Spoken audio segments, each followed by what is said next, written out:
Chukua mkono ambao unalima ardhi, mlango wa kulima, kuwa mshindi, kuwa na uhakika sasa, kulea mustakabali wa baadaye. Tufanye kazi pamoja na tukue pamoja, kuimarisha Kenya ni jukumu la Farm Kenya. Hello there, this is Farm Kenya show right here on KTN, and today we'll be looking at seedling type of farming. Last week we went through the process of planting a seed and putting it under the greenhouse, where we looked at some of the processes that it goes through. Today we'll be looking at these seedlings when they are transformed and transplanted on the farm. And we'll be speaking to Gabriel Kimani, who is a young farmer. He'll be giving us insights into this. My name is Calvin Nyakundi.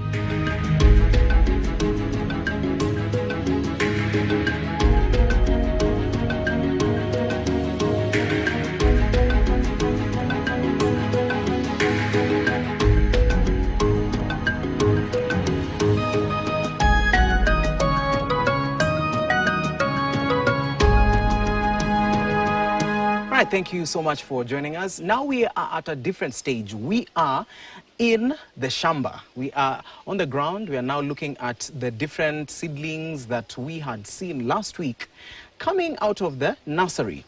And now we are at the shamba. What happens in the shamba, and how does a farmer make sure that at the end of the day, the land is ready to receive the seedlings? Great. Now, this is our demo farm. And before we even bring the seedlings to the farm, there is actually the preparations that goes on before the seedlings come. Number one, now we start by clearing the farm. If there is any bushy things around the farm, we clear it, and then we do the digging part. And then for our case, we have a system of irrigation. We are doing drip irrigation on the farm. So, and it's precise drip irrigation. So it has some emitters on it where now the spacing is much good. And before that, you even now do the drip irrigation. The first thing that we normally do after we dig, we normally apply manure. Remember, manure is not actually applied to help the plant. Mm-hmm. It's actually applied to feed the soil. And then now the plant can take some nutrients from the soil and absorb them. So for our case, we use pig manure. Remember, we have been having pigs on our farm. So the whole of their waste, we collect it and then we put it together. And then when you're doing preparations on the farm, we just apply it. So the first thing, after we dig, we do the applications of manure. And then later on, we soften our beds very well. We raise them very well, do the raking. And then now they are ready for drip. Now we lay out our drip irrigation pipes, as you can see, like this one. Now it is ready to receive the young seedlings. Okay. Yeah, when the young seedlings now come, we normally handle it very well, very well. Remember, most of the farmers, the seedlings might come from the nursery, very healthy, but by the time the handling on the farm, how the handling will be on transplanting point, the farmer might lose it. So here we normally use one person who normally removes the seedlings from the trays, and then he arranges them well in a crate. Now, the one who is transplanting, he just picks, points, goes down to the well-designated spacing, and then he can actually just plant the seed, the young seedling. Mm-hmm. Yeah, and then from there, it's just actually irrigation. Now, if you remember, last week we talked about irrigation in the nursery, that when you plant your seed in the tray, we give it very, very minimal water. We don't want the place to be waterlogged. Now, when it comes to the field, it goes the other way around, especially to the people who are in arid areas or in places where it's a bit hot. We are lucky that in our place, it's not that hot, that we have rains every now and then. So in areas that we normally call arsal areas, the dry areas, you find that now when you transplant the young seedlings, you need to give it more water, so that now the ground can be more moist, like the seedlings, how the seedlings was in the nursery, so that now the two conditions can connect, so that now the rooting system, that compact rooting system that is on our young seedling, can receive that moisture, and then be able to thrive, so that even the rooting system that is around the compact, around the rooting system of that young seedlings, it can open up and then be able to thrive on the soils. Okay. So that is how normally moisture now on the farm, we increase the level of the moisture on the ground, because here there is no controlled room. Now here it's the seedling and the normal open weather. So when we plant it, we give it the first 2, 3, 4 days. We give it adequate water. We give it very, very, very much water, so that at the end of the day, the seedling must pick up from the ground and be ready to continue with the journey of growth. Right, let me take you back because you've explained especially how now the ground is ready to receive the seedling. But now the seedling is coming in with a different a different type of modem that it was using when it was in the seedling, in the nursery, right, in the tray. Now, when you're bringing it on the shamba, we have soil. It will now be receiving somehow, let me say, different nutrients from what it was receiving while it was there. So how does a farmer make sure they balance when it comes to the nutrients in the soil plus the model or the base that was holding the roots that is coming on the shamba? How does a farmer do that? Because remember, the soil that is on the ground and the nutrients are very different from what it was receiving. Now, whatever we do, back to the nursery, on the last week of these seedlings before they come to the farm, number one thing I told you, we expose them to direct climatic conditions out here. We remove them out of the greenhouse, so that now they can have a week or more than 10 days out here with the harsh conditions of out here, whether it's sun, whether it's rain. But when it's raining, most of the time we find that we are guarding them from the high rains. But during the hardening stage, this is the stage whereby we are exposing our seedlings to the normal out field weather, so that now they can be ready when they are being transplanted. Yes. So even the transition from the greenhouse to the farm is very smooth. The much of the nutrients that these young seedlings will require immediately when the seedling has been transplanted, first of all, they are introduced in the greenhouse. They're introduced in the greenhouse so that by the time these young seedlings is reaching the farm, the same conditions, the same nutrition it was receiving on the nursery is the same nutrition that happens to go almost a full month of the seedling's growth after transplanting. So there is no any point whereby now we can say, like, we are changing the mode of probably feeding, we are changing the mode of irrigation. Irrigation continues the same. Now in the field, irrigation increases, because now here even evaporation is much bigger. So in terms of feeding, the same nutrition that the young seedlings was being given at the young stage is the same nutrition that it starts with when it comes to the field. Immediately it gets to the field. Once it's transplanted, that is exactly nutrients that were in the nursery, they are transformed to the farm. And then now the seedlings journey, they come to the farm very smoothly without any complications or any inconveniences, so that even that farmer, when he takes seedlings from us, we assure him or her that our seedlings are ready to thrive in any climatic conditions in the whole region, whether it's here in Kenya. We have sent seedlings even to Uganda, and we have seen they are growing very well. Why? Simply because they were well hardened. A well hardened seedlings is way more better than an unhardened seedling. Okay. Yeah. Very well explained. And now let's also move and look at now the seedling is in the farm. Now it has started receiving, the normal climatic conditions that it was introduced a week before it was transplanted.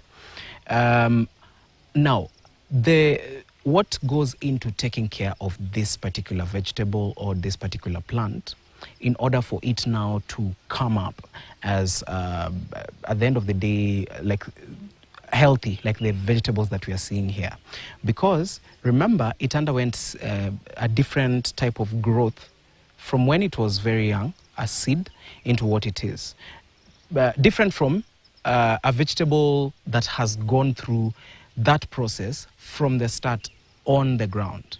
So how do you take care of it? Now you have it in your garden, you have it in your shamba, and wherever it is that you're growing it, how do you make sure that at the end of the day, as much as it was introduced, it is now growing as these other plants that grew from the ground from the start? Great. Now, whatever we do when these young seedlings are transplanted, remember there is one thing that we always tell farmers. These are young baby, and we are projecting for tomorrow's harvest. So we must keep on ensuring that today, or the day, the beginning days of transplanting, after transplanting, our seedlings normally receive a program. We have a program whereby now we say, during this stage of growth, this is what we should be applying. On the younger stage, we normally now encourage, if it's something like come to nutrition part, there is now the nutrition that we normally give our plants within the first 1 month, something like cabbage, something like kales, something like even other things like hohos and tomatoes. First 1 month, we normally deal with the rooting system of that crop, so that we build a very good rooting network for these young plants, so that the rooting ball that we had, it can actually get more roots, expand the roots. So in the first 1 month, we concentrate in forming the root zone. Tunatengeneza hii mmea kwenye mizizi. Hii mizizi yake ikuwe kubwa vizuri, so that at the end of the day, this crop might ikuwe na nguvu ya kutafuta hata rishe kwenye mchanga. So the first 1 month, we apply fertilizers or any, may it be organic, may it be inorganic fertilizer that will help the plant to ensure that the rooting system is good. And then the second month of growth, now we come to the vegetative growth. This is where now we build the leaf network. We build it to a point whereby if it's cabbage, we normally say the bigger the leaves, the bigger the head. So in the second month, we build the vegetative growth. And then in the last phase of the crop, remember most of these crops normally take 2 to 3 months. Before now, actually, you can say, I'm harvesting. Yes. 2 to 3, 4 months. In the third stage, now, this is where we cater for the production part. Or probably if it's something like tomatoes, here we have flowers, we have fruits that are almost ready to harvest. So within that time now, we give the plants nutrients that are actually needed for these plants to either flower or either these plants to produce more fruits, that kind of a thing. So that even these crops, they normally have stages. At the very first stage after transplanting, we concentrate on building the rooting network. And then after a month, we now go down to the vegetative growth. And then the last stage whereby we build the fruiting stage. Yeah. Wow, very, very, very, very well explained. And I believe you at home, you're learning something, because this is a very, very critical step, especially when you are trying to make sure that your plant doesn't receive harsh conditions on the ground. Now that I've mentioned harsh conditions, so a seedling has been brought, has been transplanted onto the garden. It is now growing, but now maybe during that 1 week, the climatic conditions or the outside conditions, it did not receive what it's receiving at the moment. For example, maybe it gets a very different kind of weather, it gets a very different kind of climate. How do you make sure that you balance that with this plant so that it doesn't dry up or it doesn't kunyauka? Yes. Sasa mmea yetu ikiingia shambani, whatever we normally have at the transplanting point, each day that we are transplanting, the third day after transplant, we normally give our plants a stress holder or a stress remover. We normally call them biostimulants. Biostimulants are from different companies. But for us, in our third day, we have a biostimulant that actually absorbs a lot of stress in that plant and actually controls the plant. So that now it's a new press, the seedlings have come, and it's a new actually environment. So these biostimulants helps us mostly to keep the plants in pace, in one direction that we are going to pick. So today, tomorrow, and the third day, we might be in stress, but that biostimulant actually helps in that, managing that stress in that crop. In a times, probably you have come across, once you transplant a young seedling, probably you have transplanted it on a broad daylight right now, where the sun probably is scorching and all that. But at the end of the day, you find 2 or 3 days later, the seedling is still lying. It's not yet dry, but it's somehow lying. So you find at the end of the day, that biostimulant helps the plant to absorb that shock. Okay. It's called transplanting shock. So the biostimulants most of the time really help so much on when it comes to absorbing that transplanting shock. Also, adding on the point of whereby now our seedlings normally have that rooting ball. Remember, most of these young seedlings that you normally find that it was uprooted direct from the nursery bed. Those ground seedlings, when you uproot them, they normally stay like a week or even a week plus. And the chances of losing it within that period are very high. So at the end of the day, our compact rooting system in the seedlings will help us so much because the roots are already formed. Okay. All what now they need to do when they go on the ground is to stretch up so that now they can be able to absorb more new nutrients. And you'll see in the kind of transplant of seedlings propagated in the kind of trays that we have.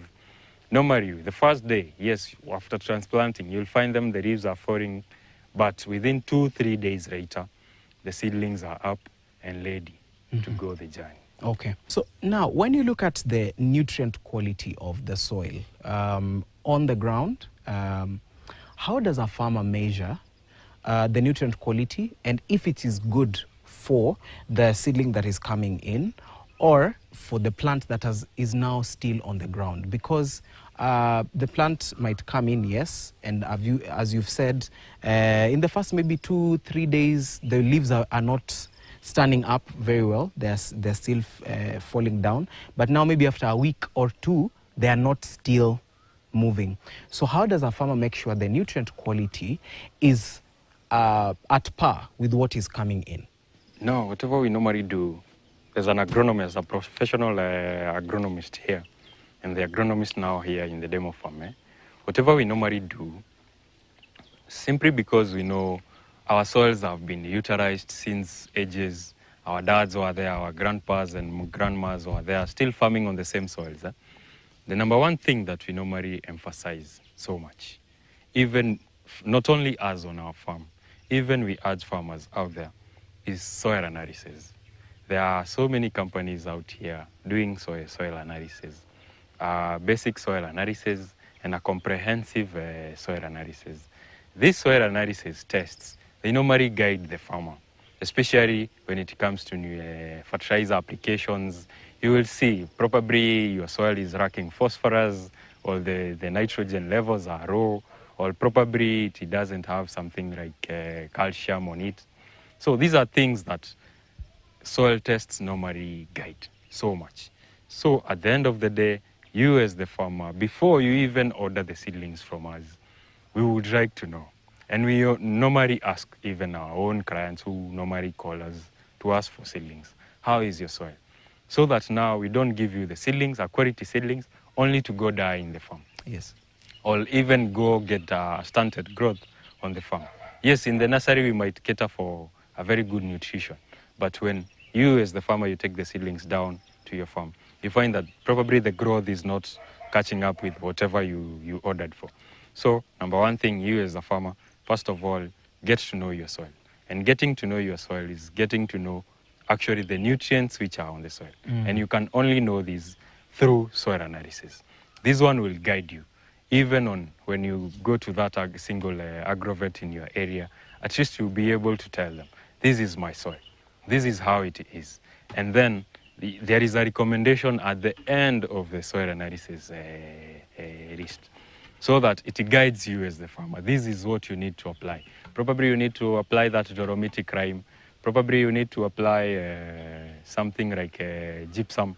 You need to apply lime on your farm So that probably you need to reduce acidity, you need to reduce alkalinity, or you need to bring your soil to a conducive range that it will grow your crops. So soil analysis helps so much when it comes to the nutrition of the crop on ground. And this also guides me as the agronomist, because before I come even to your farm, remember we as agronomists sometimes we do extensions to other farmers. So, and because I don't know your farm, I don't know what you have been farming previously, the best option to know even how the nutrition arrangement on ground is, I'll always ask for a soil analysis test. So that even me, before even urge you as the farmer to go this direction, I know what your soil has. Yeah. All right. So now let's move to fertilizer application. Fertilizer, inorganic and organic fertilizer. What would you recommend? Because many a times, of course, organic is what many people usually like, but majority as well use this other type. So what would you advise, and what do you think is good for the soil, even after preparing the soil for a very long time to receive this particular seedling? Now, for the plant to grow very well, what would you advise? In terms of fertilizer applications and which fertilizer to apply, whether organic or inorganic, nowadays there are even organo fertilizers, which actually they are more of, the capacity has organic part on it. Yes, it's inorganic, but it has a percentage of organic on it. So it becomes as much as we are feeding our soils with these fertilizers, they are also rejuvenating our soils. In the long term goal is we feed the crop and also look at our soil so that it doesn't get so much alkaline, it doesn't get so much acidity. So we have organomineral fertilizers that normally they are coming in to rejuvenate the soil and even now help the plants grow. So me here, especially here on our demo farm, I can completely say we have those organo fertilizers that we normally use, so that at the end of the day, this crop doesn't receive too much chemicals. Remember, too much chemicals on these young vegetables, it's later on it ends up in our bodies. So rather than getting to feed people on chemicals, we normally give them a very slight organo mineral solution, so that our plants are good and our soils at the same time are well cared for, so that we don't tamper with the growth of the crop. At the same time, we don't tamper with the soil bucket on the ground. So the two must be going hand in hand. You cater for the crop, at the same time being guided that you don't replenish some of these nutrients on the ground.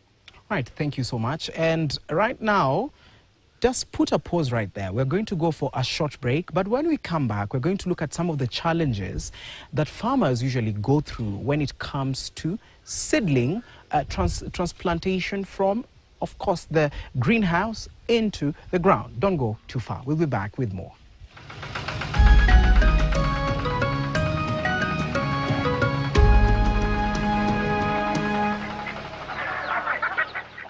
All right, welcome back. And today we are looking at seedling type of farming, but now on the ground. The plants that were in the greenhouse have come to the ground. And what is it that you as a farmer need to do? Before we went for break, we were talking about the taking care of this plant. But now we're trying to look at the challenges that farmers go through and how you can overcome these challenges. And Gabriel is still here with us. And Gabriel, you can just give us some of the challenges that farmers usually go through, especially when it comes to taking care of plants that have been transplanted. One challenge that I've seen so many farmers have, it's the spacing of the crop. You find that probably a crop needs a spacing of probably 60 by 60 or probably 50 by 45. But so many farmers, getting this kind of spacing, it's quite very hard for them. So number one thing, it's spacing. When the crops normally come on the ground, you should observe the best spacing. And then the next thing, when it comes to management of those young seedlings, right immediately after transplanting. There is something that we normally call, we normally say, it's a protection towards the cutting pests. Something like cutworms, crickets. In here, there are so many. So you as a farmer, you must regulate these small cutting or chewing insects.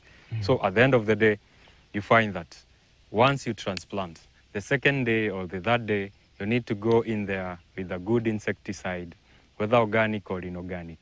And then you spray your crops so that at least you have ziko na kinga ya kuzuia ule mdudu asikuje kutamper with the young seedlings that has been transplanted.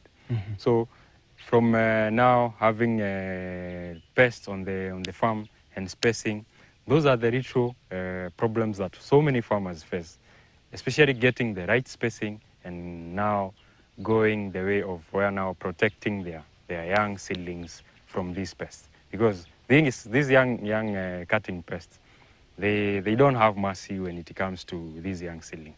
They will cut your crop, and that is where you start losing your money. So when you're investing your money and in the seedlings, also ensure that you have also invested in something that will control those young pests and will control all those cutting and chewing pests, so that at the end of the day, you get a healthy seedling and a healthy crop that needs to go a full journey of growth. All right. Now, you have your vegetables. You have put them on the ground. They are growing. It's 1 month. It's 2 months. Now they are nearing harvest. But now within the period of 1 month and 2 months, you notice and realize that maybe some of the seedlings are maybe not growing as per the others. So, as a farmer, what can this indicate to you, or what should this indicate to you? Because here is a plant that is next to the other growing very well, but this other one is really not giving very good or promising at the end of the day.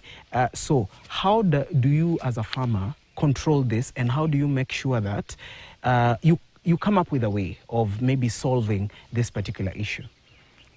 Most of these young plants, when you see them on the farm, probably you have come across, before any plant actually gets to start that stunted growth, there are always signs that it always show before even that stunted growth starts. So in the farm, or even a nutrient deficiency, so you'll find there are certain colors when a plant turns to a different color, probably purplish. You can have others turn to yellowish. You can have others even turn to, the tips may turn to a light yellow. So those are some of the things that now a farmer should keep on checking. One of the things that really helped us, especially here in the demo farm and also in the nursery, is scouting. When you have a scouting record on your farm, these things you are able to get to know. At least at the end of the day, you see there is a crop that is changing. So at least there is an alert. Even before the whole farm is affected by a certain nutrition deficiency or a certain pest, there are always a sign that there is this color that has emerged on these crops. We need to do this. Or at least you can have a way to know. This way, when it turns to this color, this nutrient deficiency somehow it's lacking, or it's actually inadequate. So those are the kind of things that normally are being helped through scouting record.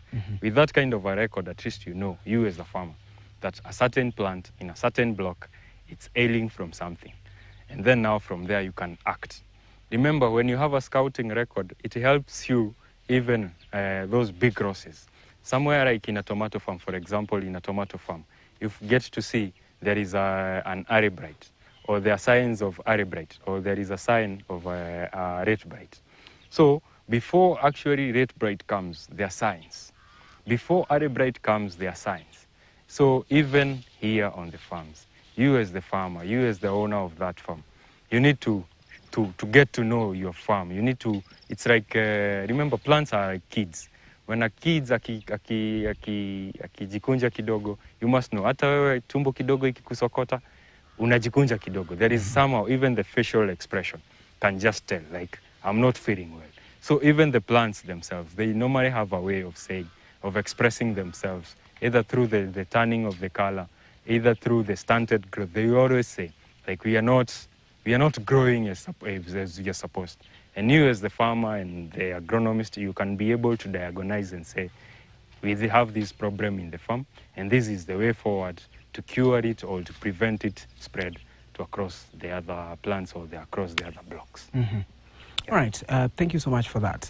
And now, the plants, of course, they're in the farm. There are other plants that you receive that wouldn't stay for 3 months. They might stay for longer. So how do you manage that? Because here we're speaking about some vegetables that stay for like 2 to 3 months, but now we get maybe others that go for even more than 6 months, and they are staying on the farm. So what is the practice, especially now, the first maybe 4 months and maybe the last month before you even harvest? You can give us the practice, especially that when you're just about to near the harvest, what should you do? And also, these plants that stay longer, how does a farmer treat them? On cases whereby we know a plant like a tomato, probably it's in outdoor or it's in a greenhouse, something like greenhouse, capsicums, maybe the colored ones or the outdoor, the green ones. When we get to see the potential of a crop, even kales, like in our demo farm, we have kales whereby they are now almost 8 months. The number one thing you need to know about these varieties is which is the variety are you planting in your area. Not every variety will go all those 4 months or even those 8 months. Some varieties go even 2 months, one month after you started harvesting, and then the crops ends there. So the management routine that normally happens around our crops is the key, or we can say it's our signature on when it comes to production. Something like kales, like now, for example, the kales that we have on these other blocks, you'll find them, they are 8 months. So in the first 4 months, once we transplant, the first 1 month, as I said, we concentrate on root development, and whereby now we focus on very, very big rooting development points, whereby now this crop, we just need it to produce as many roots as possible. And then the second stage is now building the vegetative part. You'll see that most of these crops, within the second month, the vegetative growth starts coming along, very nice and very green and very lush. So maintaining that rush goes back to the nutrition point.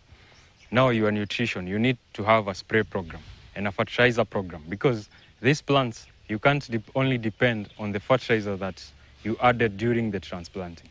So in every stage, there is a stage like probably in something like cabbages or onions, you'll find there is a fertilizer, probably you added a DAP in transplanting.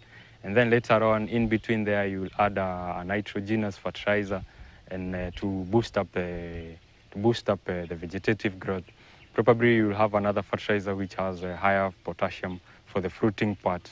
So all this narrows down to management, comes to irrigation, come to pest management, come to even the wellness of the farm, the hygiene of the farm. Remember, these are the things that are surrounding your crop. If one of the things, the hygiene, especially most of the things that where now you find most of these farmers go wrong, it's the hygiene of the farm. Once you are able to maintain the hygiene of the farm, you are able to control even the bigger part of pests. Remember, most of these pests come on a farm. If your farm is not well maintained, definitely you'll be having challenges on pests. Definitely you'll be having challenges on come to nutrition. Remember, when we have weeds, something like weeds on the farm, there is a lot of nutrient competition with your crop and the weeds. And remember, weeds will always take over your crop. So at the end of the day, you need to minimize weeds on the ground so that now the nutrients that you added on the ground, your crop can be able to uptake them with ease and without competition. So now you've mentioned about weeds. When they attack these young seedlings, before we even move now to the harvest part, let's look at this part. You've introduced the seedlings on the farm, but now the weeds are there. How do you manage the weeds? Because, you know, weeds, the way you've said, they take over the farm. They will take over the farm and go everywhere. So how does a farmer make sure that the farm is safe from the weeds? Every day, every time, I normally say, weeds are like any other crop, and they are allowed to grow. So in our case, I'll say, example, like in our farm. Here in our demo farm, most of our blocks, so many people will come and ask, why are your blocks so clean? Simply because we normally like to pick those young weeds when they are still young. Simply because when that crop, when that weed establishes its roots down, it's kind of hard to control it. And then it comes on a point whereby, for us, like in our demo farm here, we are doing a lot of vegetable products. You'll find that most of these vegetable products, they normally don't need something like a herbicide to control weeds. You just get your normal team on the ground, and you normally just uproot, normal using hands. We just uproot because we don't want to come into contact with these herbicides. Remember, herbicides normally, when you use them, there is a ripple effect that now comes from the herbicides, either directly to you or directly to the ground. So when most of these herbicides, yes, there are selective herbicides that are being used in some crops like onions, and in onions, like controlling weeds in onions and all that. And actually they do very well. But in the longer term, in the longer run, you find that probably there will be an effect that will be left either on the crop or on the ground. So the best weeding herbicides, especially on the vegetables, is using hands. That is the best herbicide. Any farmer that can look, or any farmer who is ready to engage in vegetable production, be ready. Don't go out there to look for herbicides. Herbicides, use your jembe, use your panga to remove those weeds on the farm. Unless it's a very delicate weed, or you need to clear up somewhere where there is no crop, you can use now non-selective herbicides. But on the farm, whereby now me as Kimani, I normally advocate for using hand. Just remove your weeds with using hands, because a lot of these chemicals are not also good, because you'll find not so many farmers who are educated to know the harvesting period after you have sprayed those crops, and even the residues on the crop. So you might spray, and then the next minute somebody else in the farm has come, plucked those vegetables, and then you find you're consuming them.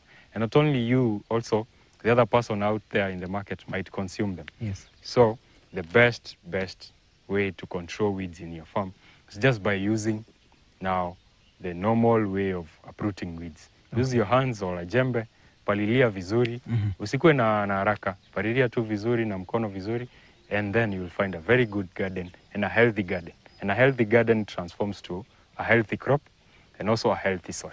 All right. Yeah. Now, let's get to the harvest period. You're harvesting your vegetables, you're harvesting whatever you had planted. You've harvested them, and now they're ready for the market. But now, the land or the garden has remained. How do you manage the land or the garden after harvesting? Because we usually talk about harvest, but now you've left your shamba like that. So how do you take care of that? Normally, after harvesting, or when our crop now, we can say we have exhausted harvesting on it. Normally here in the farm, we have a routine whereby once we are done with the crop, maybe probably our cabbages are ready. The ones that were able to hit the market, they go to the market. And the ones that they were normally not, probably they were not in good condition, those ones get back to the farm. We have some birds here in the farm, poultry here in the farm. So some of them, they are consumed here on the farm by our local birds. And then later on, those leftovers, we normally mix them on the farm so that we can even improve the organic level on the ground. Remember, most of this organic matter on the ground really helps so much when it comes to issues on water retention on the ground, water retention on the soil. So at the end of the day, once we are done with our block, we do away with everything. We remix all those leftovers with the soil, and then you'll find most of our soil, they are rich in carbon and rich in organic matter. Yeah. All right. Now, still on the harvest, now that the soil that is left is rich in all these nutrients, are there any crops that you are going to introduce in order at least to take up these nutrients? Because you can't leave the land like that. And if there are crops, what would you advise a farmer to put in order for them to maintain the farm, to wait for now the next seedlings that are coming? Because I believe, of course, that is a continuous process. So you can just also give us examples of crops that a farmer can introduce on the farm, at least so that they can, take care of the farm before the next seedling comes. Great. Now, when it comes to now, when we are done with the season, and it's time to now prepare for a new season, one thing that we normally have, we have different crop families that normally we have in our farm. Like in our farm, we have brassicas family. Those are the family of likes of cabbage, kales, and all that. And then we have the cucurbite family, the families of tomatoes, cucumbers, and courgettes, all those. So you find that these families and leguminous plants, you find that these families, we need to keep on rotating them. You can't farm tomatoes here today, and then tomorrow, the next season, you are doing tomatoes. And then the third season, still you are doing tomatoes in the same plot. You find that even the harvest reduces, and there is even high chances of getting soil-borne diseases. So at the end of the day, we need to have a crop rotation on the farm. So somewhere probably you planted the kales, you can come with a leguminous plants like the one we have here, cowpeas. You can come up with something else like now the indigenous vegetables like this one. This is called jute marrow or mlenda. So at the end of the day, you can intercrop with them. And crops like beans, crops like now French beans, those are good for something we call nitrogen fixation. You find that there is a lot that happens during the nitrogen fixation part. Now, even the other crop that you will be introducing, you find the nutrients on ground, they are well niche, so that even on when you introduce a new crop on that field, it doesn't underperform. Because most of the farmers, you find that he or she planted maize in the same farm last year. And this year, he still wants to do the same maize in the same plot.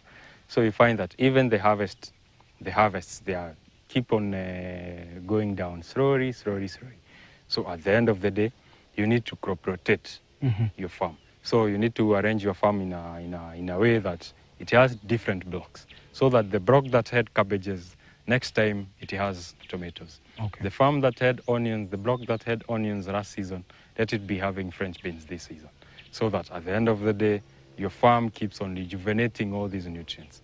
Remember, these nutrients, they keep on, every plant when it comes, it absorbs the nutrients that it needs. So you'll find some nutrients are replenished in these soils. So you need to keep on crop rotating your seeds and your crop every season. Don't farm maize where you farmed them last year or where you farmed them last season. So all these needs to be crop rotated. Have several crops in the farm. Diversify even in whatever you're doing. Don't keep all your eggs in one basket. diversify, have kales, have tomatoes, have onions, have something else on the farm. So that even if when one crop is not sourcing good money, the other one can top up a good amount. And also when it comes even to marketing, you'll find that one crop probably it's not on a good season, but the other one has a good season. All right. Yeah. Gabriel, now we are coming to the close. You've spoken about the aspect of money, and you've spoken about the aspect of course, business.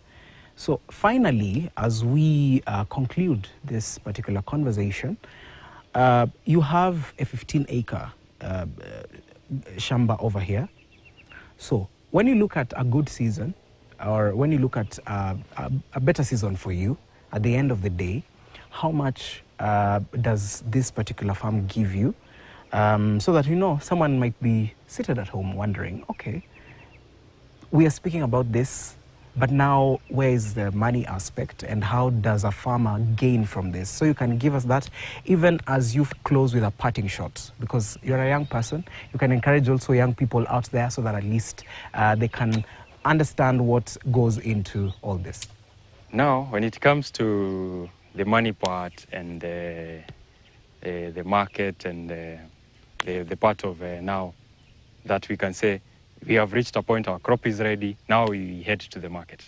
Remember, these vegetables, they normally source different pricing depending on the kind of vegetables. Like right now, you'll find kales, they are retailing at 30 shillings a kilo. You'll find others, capsicums, will go 40 shillings. And then others will even source 200, 300 shillings, depending on the crop. So I can say, here in the farm, at least the farm is able to regenerate. Even if it doesn't make a major kill on outputs, you find that at the end of the day, the farm is able to run itself. At least you have something in the pocket and the farm is running. Okay. So once we have this kind of a farm, and you as the farmer back at home, you don't need 15 acres to start. You just need a small plot from a kitchen garden, and then now you can scale it up. I have seen farmers, even us, we didn't start the nursery with a big nursery, or like at this 15 acres farm, the whole of it. We started with one, and we have scaled up all the way up to now, where now we can say we have 15 acres, whereby we have fruit trees, we have pigs, we have cows, we have poultry, and the nursery part. So you as the farmer back at home, I can tell you, don't give up. The farm, normally, and especially to us young youths, I always have a slogan that I keep saying, ukulima inalipa.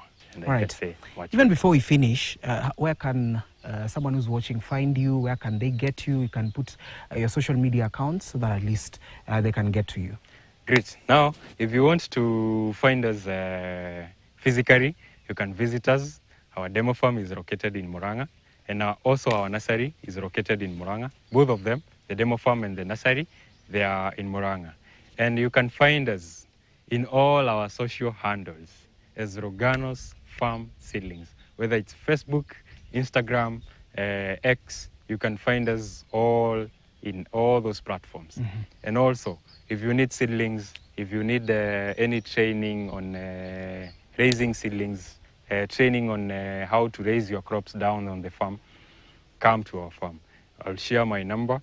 My number is 0768 68 963 422. 0768 963 422. And also you can get us still on 07624 41822. All right, thank you so much.